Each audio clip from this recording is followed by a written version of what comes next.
Puji Tuhan, anak-anakku, kita boleh memasuki fase pendidikan yang baru.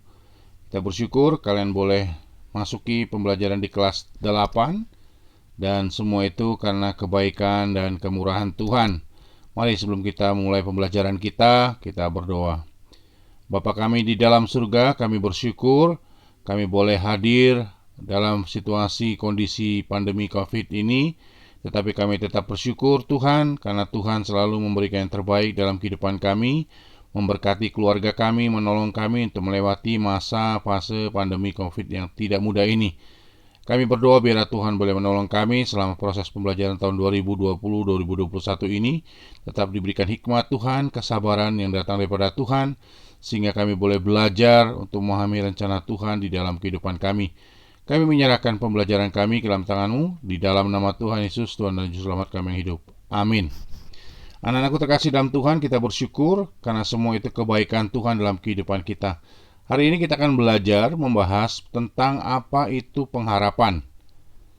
Apa itu menurut kalian tentang pengharapan? Apa arti dari pengharapan? Bagian pembelajaran kita hari ini adalah satu pembelajaran yang luar biasa tatkala kita bicara tentang pengharapan. Karena dalam bagian Alkitab ada banyak hal yang berbicara tentang pengharapan. Banyak kasus yang kita bisa pelajari tentang pemahaman, pengertian sederhana tentang pengharapan. Coba kalian pikirkan baik-baik secara pribadi. Menurut kalian pernah nggak mengharapkan sesuatu dan sesuatu itu belum terjadi dalam kehidupan kalian semua? Atau kalian pernah mengharapkan sesuatu dan itu terjadi dalam kehidupan kalian?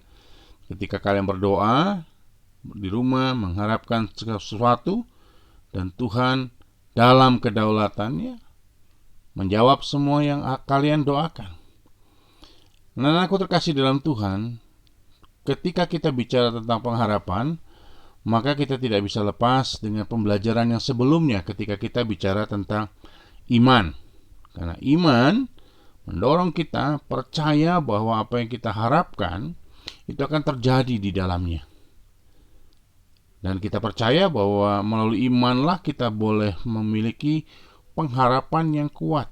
Oleh karena itu ketika kita belajar tentang iman di bab 1, bab 2, dan kita masuki tentang pengharapan, itu tidak bisa dilepaskan. Karena sebagai orang percaya, kita harus punya keyakinan dalam kehidupan kita bahwa apa yang terjadi dalam kehidupan kita, apa yang kita alami, semua terjadi dalam kehendak Tuhan. Oleh karena itu, ada beberapa pengertian dan pemahaman tentang pengharapan. Pengharapan itu adalah sesuatu yang diharapkan. Ada sesuatu yang kita harapkan, ada sesuatu yang kita rindukan, ada sesuatu yang kita impikan itu terjadi, itu pengharapan. Lalu pengertian yang kedua, adanya keinginan supaya menjadi satu kenyataan. Jadi ketika kita berharap sesuatu, kita berkerinduan bahwa itu akan terjadi. Dan keinginan itu sering kita dasari karena kita percaya bahwa itu akan terjadi. Nah, persoalannya, bagaimana hal itu bisa menjadi sebuah kenyataan? Dari dua pengertian tadi tentang pengharapan, maka yang perlu menjadi pemikiran kita, dasar berpikir kita bahwa apa yang kita harapkan haruslah kita yakini bahwa itu akan terjadi. Dasarnya apa? Dasarnya adalah iman percaya kita. Karena kita percaya bahwa segala sesuatu yang terjadi dalam kehidupan kita itu semua dalam kedaulatan dan kasih Tuhan. Apa yang kita alami, apa yang kita rasakan, bahkan sampai hari ini pun kita tidak tahu apa yang akan terjadi ke depan. Tetapi yang kita percaya bahwa segala sesuatu yang terjadi dalam kehidupan kita itu semua dalam rencana dan rancangan Tuhan. Memang banyak orang berpikir kapan akan ini semua akan terjadi. Tetapi sebagai orang percaya, kita harus punya keyakinan bahwa semua itu akan kita jalani. Ya, pandemi COVID-19 ini pasti kita akan lalui.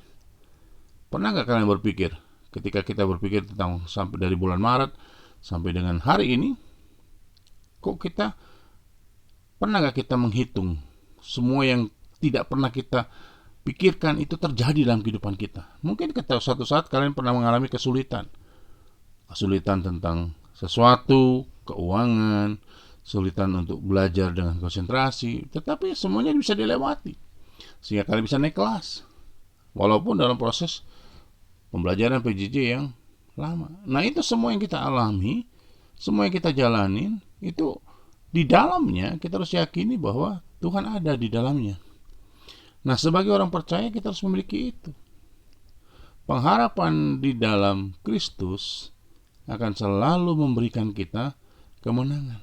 Ketika kita sebagai orang percaya berharap kepada Tuhan, mengandalkan Tuhan di dalam kehidupan kita, maka segala sesuatu akan terjadi dalam rencana Tuhan. Sama halnya ketika kita menyaksikan tentang kebaikan Tuhan dalam kehidupan kita.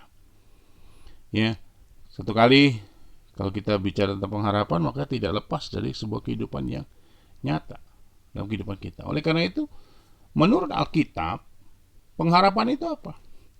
Pengharapan itu bukan hanya sekedar keinginan atau pengharapan akan sesuatu, bukan. Di Alkitab jelaskan bahwa tidak hanya sekedar apa yang kita inginkan itu terjadi dan berharap akan sesuatu yang lebih dari terjadi. Tetapi pengharapan dalam Alkitab itu lebih dalam lagi. Yaitu apa? Lebih bersifat masa depan, kepastian, berkaitan dengan janji Allah. Jadi kalau di Alkitab jelas katakan, ketika kita berharap bukan untuk saat ini, tetapi itu masa yang akan datang, masa kekekalan dalam kehidupan kita. Tatkala kita dipanggil Tuhan dan kita percaya bahwa di dalamnya kita akan memiliki kehidupan yang kekal, yang abadi. Nah, kehidupan sementara yang kita jalani adalah kehidupan yang memang kita harus jalani sebagai tanggung jawab kita sebagai ciptaan Tuhan, menjaga, memelihara alam. Tapi ke depan kita tetap berharap bahwa kehidupan kita yang akan datang adalah kehidupan yang penuh kepastian, di mana setiap langkah kehidupan kita percaya bahwa ada janji Tuhan, dan janji Tuhan selalu memberikan yang terbaik dalam kehidupan kita. Kita pernah membaca bagian Alkitab berkata bahwa rancangan Tuhan itu tidak rancangan kejahatan, tetapi rancangan damai sejahtera. Rancangan yang Tuhan sediakan dalam kehidupan kita. Itulah janji Tuhan. Kalau kita mengalami satu peristiwa yang ada, maka mendorong kita untuk percaya bahwa Tuhan itu baik. Oleh karena itu, pengharapan dalam Kristus itu pengharapan yang berkaitan dengan masa depan. Ada satu contoh ilustrasi. Kita pernah menggunakan sebuah payung. Ya. Payung itu ketika kita gunakan, itu akan sangat berguna tatkala dalam kondisi yang hujan. Tetapi coba perhatikan baik-baik, ketika kita menggunakan payung, hujan tetap turun. Tetapi dengan payung itu, kita berharap bahwa kita tidak terlalu kena hujan, tidak terlalu kena basah. Dengan payung, kita dituntun, dipimpin, diarahkan sampai kepada tujuan. Artinya bahwa pengharapan didasari oleh karena iman percaya, dan iman itu menuntun kita masuk dalam sebuah pengharapan di dalam Tuhan, pengharapan yang penuh dengan kepastian. Payung menuntun kita sampai kepada tujuan yang ada. Dia tidak menghilangkan masalah yang ada, hujan yang ada, tetapi dia menuntun kita. Itulah, sebagai orang percaya, kita harus percaya bahwa itu yang menuntun kita. Iman menuntun kita ke dalam pengharapan bersama dengan Kristus. Oleh karena itu, kita jelas bahwa pengharapan yang sesungguhnya adalah sebagai orang percaya, orang yang mengenal Tuhan dan mengandalkan Tuhan. Jadi pengharapan yang sesungguhnya terletak kepada kehidupan orang percaya yang benar-benar berasal pada Tuhan, bergantung kepada Tuhan, mengandalkan Tuhan di dalam kehidupan keseharian. Jadi pengharapan yang sesungguhnya yang kedua adalah bersandar pada janji-janji Allah. Bersandar kepada apa yang Tuhan telah berikan. Mungkin hujan akan terus datang, tetapi tidak berarti semuanya bisa menghilangkan kita damai sejahtera. Tetapi dengan menggunakan payung tadi, kita dituntun untuk bisa melewati hujan yang besar, karena janji Allah di dalamnya. Dan pengharapan sesungguhnya juga mengandung makna bahwa percaya bahwa pasti itu akan terjadi. Memang anak-anakku terkasih dalam Tuhan, tidak mudah hal itu. Percaya bahwa itu akan terjadi, tapi percayalah. Satu kali kami secara pribadi, Bapak pernah berpengharapan, berkeinginan, berkerinduan untuk satu hal, berdoa, tapi akhirnya Tuhan baru jawab kami pada saat 11 tahun kemudian. Tapi kami percaya bahwa itu akan terjadi. Kami percaya bahwa itu akan Tuhan berikan. Nah, dasarnya apa? Iman itu tadi. Kita percaya bahwa ketika kita menaruh pengharapan di dalam Tuhan, ketika kita betul-betul menyerahkan kita semua ke dalam Tuhan, percaya segala sesuatu terjadi. Termasuk masa depan kalian. Masa depan kalian. Sekarang kita berpikir, Pak, masa pandemi ini bagaimana, Pak? Percaya bahwa semua ini dalam kontrol Tuhan. Semua ini dalam pengawasan Tuhan. Dan Tuhan hadir dalam setiap sejarah kehidupan manusia. Sejarah kehidupan kita. Harusnya kita bersyukur bahwa kalian diberikan kesempatan untuk menikmati satu masa yang berbeda seperti biasanya. Bapak pun tidak pernah berpikir hal ini akan terjadi, pandemi COVID-19 ini. Tapi Bapak tetap punya pengharapan bahwa semua pasti akan berlalu. Nah, oleh karena itu, pengharapan yang sesungguhnya terletak kepada ketika orang percaya mengenal Tuhan dan mengandalkan Tuhan, bersandar kepada janji Tuhan, dan percaya bahwa segala sesuatu terjadi dalam kehidupan kita. Ya, kalaupun itu sulit hari ini, mungkin di antara anak-anak sekalian ada yang bergumul tentang kehidupan. Mungkin mendengar pergumulan papa, mama, usaha yang mulai bermasalah. Tapi percayalah bahwa Tuhan akan menolong. Alkitab menjelaskan bahwa pengharapan itu diibaratkan sebagai sebuah sauh. Sauh itu apa? Sauh itu seperti jangkar. Anak-anak tahu jangkar kan? Itu ada berada di kapal. Jangkar itu kecil, lebih kecil daripada kapal yang besar. Tetapi ketika jangkar itu dilepaskan di tengah laut, kapal yang begitu besar itu tidak akan pernah kabur, lari pergi, tidak terombang-ambing. Tetapi dengan jangkar yang kecil itu mampu membuat kapal stabil di dalamnya, tidak jauh. Oleh karena itu, itulah gunanya. Ketika kita berpengharapan di dalam Tuhan, sepertinya satu hal yang sederhana, tetapi itu menolong kalian, menolong Bapak untuk bisa mengikuti perkembangan yang ada. Lihat, perhatikan kapal. Ya, ketika satu kali Bapak diberikan kesempatan pergi ke satu pelabuhan penyeberangan dari Merak ke Bangkahuni. Ya, ketika kami berhenti, kapal harus berhenti di pinggir pelabuhan, kurang lebih masih jauh dari sandar kapal.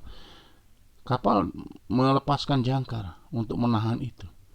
Dan saya melihat bahwa kapal itu tenang saja. Ada ombak tetap, tapi dia tidak lari dari yang ada. Itu dia. Pengharapan di dalam Kristus memberikan kita kepastian, memberikan kita pengharapan, keyakinan bahwa selama kita menaruh bergantung kepada penyertaan Tuhan, pimpinan Tuhan, maka hidup kita tidak akan terombang-ambing. Hidup kita tidak lari dari pelabuhan. Hidup kita tidak akan pernah pergi dari tujuan yang sesungguhnya. Karena apa? Karena kita menaruh dasar pengharapan kita di dalam Tuhan. Oleh karena itu ada satu bagian yang firman Tuhan yang luar biasa. Dalam kitab Amsal dikatakan, karena masa depan sungguh ada. Ada. Jadi kalau kita mengalami pandemi hari ini, kita meyakini pegang firman Tuhan ini. Kita berharapan bahwa masa depan sungguh ada dan harapanku tidak akan hilang. Ini janji firman Tuhan. Amsal sebagai tulisan yang luar biasa. Seorang Salomo menegaskan hal ini dengan luar biasa. Dia menuliskan firman Tuhan ini bukan hal yang sembarangan. Karena dia percaya bahwa ketika kita menaruh pengharapan kita, percaya kepada Tuhan, masa depan kita itu tidak akan pernah hilang. Asal satu, kita percaya kepada Tuhan, berpengharapan sepenuhnya kepada Tuhan. Masa depanmu tidak akan hilang dengan COVID yang ada. Tetapi kalau engkau berani mengambil sikap, mau mengenal Tuhan dengan sungguh-sungguh, belajar firman Tuhan, berdoa setiap hari. Yo, gimana dengan kalian selama COVID pandemi? Lebih banyak bergaul kepada Tuhan atau lebih banyak bergaul kepada gadget? Main game. Anak-anak, Bapak memberikan pembelajaran pada kita semua. Semasa pandemi ini, Bapak belajar banyak hal. Belajar dengan kehidupan ini. Belajar bagaimana bergaul dengan Tuhan. Saya mengajak kepada kalian, mungkin masa ini akan berlalu, tetapi kita harus menjalani masa ini. Pegang firman Tuhan ini. Amsal tegaskan tidak akan hilang masa depan. Tetapi kalau engkau mau berpengharapan kepada Tuhan, berharap kepada Tuhan, doakan.